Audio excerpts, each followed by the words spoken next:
Hello students.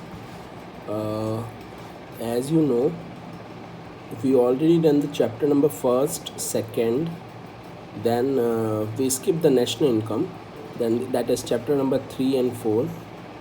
Okay, so first chapter, second chapter, fourth and fifth, no, fifth and sixth chapter we already done. Okay, now we should move to the next chapter, that is the budget. Okay, we skip the sixth, we skip the seventh, eighth, and ninth chapter, seventh, eighth, and ninth, which are based on aggregate demand and aggregate supply. Okay, so the next chapter is government budget. So the basic of the government budget, सबसे पहले देख रहे हैं कि government budget के कुछ basics क्या होते हैं.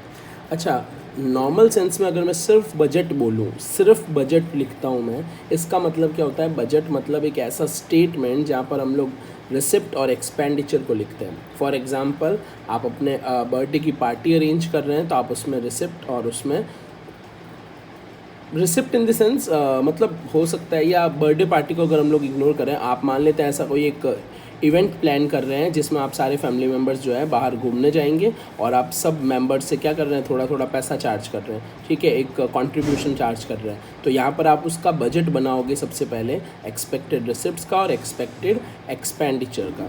ठीक है, तो इसी को हम बोलेंगे बजट. बट यहाँ पर ओनली बजट की बात नहीं हो रही है, it is government budget. So the basic of the government budget is, first thing, announce on 1 February every year. General sense में हर 1 February को बजट अनाउंस होता है. मैं ये नहीं बोल रहा हूँ बजट जो है वो फाइनलाइज होता है, बजट अनाउंस होता है. कौन अनाउंस करता है? Finance minister. ठीक है, इंडिया का भी प्रेजेंट फाइनेंस मिनिस्टर कौन है? निर्मला सीतारमन. ओके, फिर आता है annual budget presented for approval of both house of parliament. देखो, कुल मिला के 1 फरवरी को finance minister both house of parliament के सामने बजट को प्रेजेंट करता है फॉर द अप्रूवल. ओके, 1 फरवरी को बोथ हाउस ऑफ पार्लियामेंट के सामने फाइनेंस मिनिस्टर बजट को प्रेजेंट करेगा अप्रूवल के लिए. ओके, अब अगला आता है बजट में होता क्या है. देखो, जो फाइनेंस मिनिस्टर आता है, आपने देखा होगा 1 February को बहुत सारे जो है वो ब्रीफ केसेस भर के लेके आता है. उसमें बहुत सारे पेजेस होते हैं. उसमें लिखा हुआ क्या होता है? उसमें मेनली 2 चीज़ लिखी हुई होती है. फर्स्ट चीज़, लास्ट ईयर की financial performance of the government. Generally government जो है वो अपनी प्रीवियस फाइनेंशियल परफॉर्मेंस को इनक्लोज करता है. लेकिन अब आप सीधी सी ये बात है कि देखो, कोई भी गवर्नमेंट खुद का नेगेटिव पॉइंट नहीं बताएगी. तो वो कोशिश करते हैं कि अपनी अच्छी बात है, प्रीवियस ईयर में उन्होंने जो भी अच्छा फाइनेंशियल परफॉर्मेंस दिया है उसके बारे में ही बात करते हैं. ठीक है, बट मुझे लगता है कि नेगेटिव पॉइंट्स भी उन लोगों को बताने चाहिए कि हम नहीं कर पाए और उसका रीज़न क्या है, ये भी देना चाहिए. ओके, अच्छा, तो वहाँ पे बोथ हाउस ऑफ पार्लियामेंट में दूसरे लोग भी तो होते हैं ना. तो जैसे फाइनेंस मिनिस्टर कहता है ना, हमने ये अच्छा किया है, तो वहाँ पर हाथों हाथ डिस्कशन भी होता है कि आपने ये बुरा भी किया है, क्योंकि बोथ हाउस ऑफ पार्लियामेंट के मेंबर्स वहाँ पे होते हैं. ठीक है, तो जब वहाँ पे फाइनेंशियल परफॉर्मेंस की बात की जाती है, वहाँ कोई झूठ तो बोल नहीं सकता क्योंकि वहाँ बहुत सारे लोग बैठे होते हैं. तो सही फाइनेंशियल परफॉर्मेंस के बारे में बात की जाती है, जो हमने पिछले ईयर में किया है. अब दूसरा, जो आने वाले फाइनेंशियल ईयर में गवर्नमेंट करने वाली है, वो भी गवर्नमेंट फाइनेंस मिनिस्टर बताता है.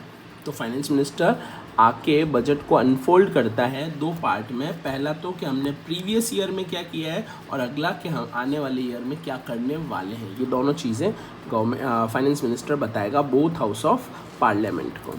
आगे फिर ये लिख रहा है ऑन देखो 1 February से लेके 31 March, इन 2 महीनों में बोथ हाउस ऑफ पार्लियामेंट के सामने फाइनेंस मिनिस्टर तो बोल के चला जाता है, भाई देखो ये पिछले साल का हमने किया था और ये अगले साल हम करने वाले हैं. अब आप इस पर कमेंट करो, आप बताओ, आप सजेस्ट करो क्या करना चाहिए. फाइनेंस मिनिस्टर ने सिर्फ अप्रूवल के लिए एक बात रखी है. ठीक है, अब 1 February से लेके 31 March तक उसके ऊपर डिस्कशन चलेगा. ठीक है, उसके ऊपर मतलब हो सकता है कि एक दूसरे पे गमले फेंके जाएं, एक दूसरे पे कुर्सियां फेंकी जाती है, मारपीट की जाती है. हालांकि ये सिर्फ इंडियन असेंबलीज में होता है, लेकिन फिर भी ठीक है, मतलब कुल मिला के सीरियस डिस्कशन चलता है. मैंने ये लिखा है on 1 February to 31 March serious discussion जो है वो चलता है, ठीक है। और इस सीरियस डिस्कशन से गवर्नमेंट इस मुद्दे पे पहुंचती है। और जैसे मान लो फाइनेंस मिनिस्टर ने आके 10 चीज़ें बोली है, ठीक है, फाइनेंस मिनिस्टर ने आके 10 चीज़ें बोली कि ये हम लोग करने वाले हैं, ये ब्रिज बनाएंगे, ये स्कूल बनाएंगे, इतनी बड़ी कंपनीज हम लोग खोलेंगे, यहाँ हम इन्वेस्ट करेंगे, यहाँ से हम लोग इन्वेस्टमेंट मंगवाएंगे, ठीक है, इतनी नई ट्रेन्स चलवाएंगे, इतनी नई नौकरियाँ निकलाएंगे। तो ये सब जो भी फाइनेंस मिनिस्टर आके बोलेगा ना, वो सिर्फ सजेस्ट कर रहा है। अब बोथ हाउस ऑफ पार्लियामेंट उसके ऊपर लड़ेंगे, ठीक है, कि ये होना चाहिए। बहुत सारी पार्टीज़ होती हैं वहाँ पे, ठीक है, पॉलिटिकल पार्टीज़, तो आपस में लड़ेगी और उसके बाद में फाइनल वो एक डिसीजन पे पहुँचती है, ठीक है। वो फाइनल डिसीजन जो है वो कब से अप्लाई होगा? 1 अप्रैल से। ओके, तो ये बजट का एक ब्रीफ सा डिस्क्रिप्शन था कि बजट 1 फरवरी को आएगा, फाइनेंस मिनिस्टर लेके आएगा, ठीक है। अच्छा, फाइनेंस मिनिस्टर भी अकेला बैठ के नहीं बनाता है, उनका पूरा टीम होता है, मिनिस्ट्री ऑफ फाइनेंस वगैरह के साथ में मिलके पूरी एक टीम होती है जो ये सोचती है कि हमने पिछले साल जो किया वो बताओ, प्लस आने वाले टाइम में हम जो करने वाले हैं वो भी बताओ, ठीक है। उसके बाद में एनुअल बजट जो है वो प्रेजेंट होगा बोथ हाउस ऑफ पार्लियामेंट के सामने। फिर बोथ हाउस ऑफ पार्लियामेंट के सामने फाइनेंस मिनिस्टर बताएगा कि हमने प्रीवियस ईयर में ये किया है और आने वाले टाइम में ये पॉलिसीज़ और प्रोग्राम्स करने वाले हैं।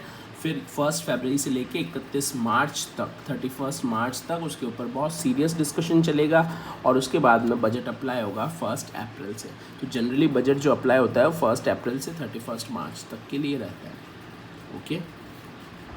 अब होता क्या है गवर्नमेंट बजट? तो इसने लिखा है government budget it is a statement of expected receipts and expected expenditure of the government. Government के पास कहाँ से अगले साल में पैसा आने वाला है और गवर्नमेंट के पास कहाँ से अगले साल पैसा जाने वाला है, इसको एक स्टेटमेंट में लिख देंगे। उस स्टेटमेंट को हम क्या बोलेंगे? Government budget, okay. तो कुल मिला के मैं ये कह रहा हूँ कि बजट के कुछ बेसिक्स होते हैं, आपको वो ध्यान रखना है, उसके बाद गवर्नमेंट बजट क्या होता है ये पता रखना है, ओके स्टूडेंट्स। तो ये था इसका बजट का ब्रीफ डिस्क्रिप्शन। अब इसका नेक्स्ट जो पार्ट है वो हम लोग नेक्स्ट वीडियो में करते हैं, ओके। Thank you students. आप वीडियो को लाइक करते रहें, कमेंट करते रहें और चैनल को भी सब्सक्राइब कर लें। Thank you students.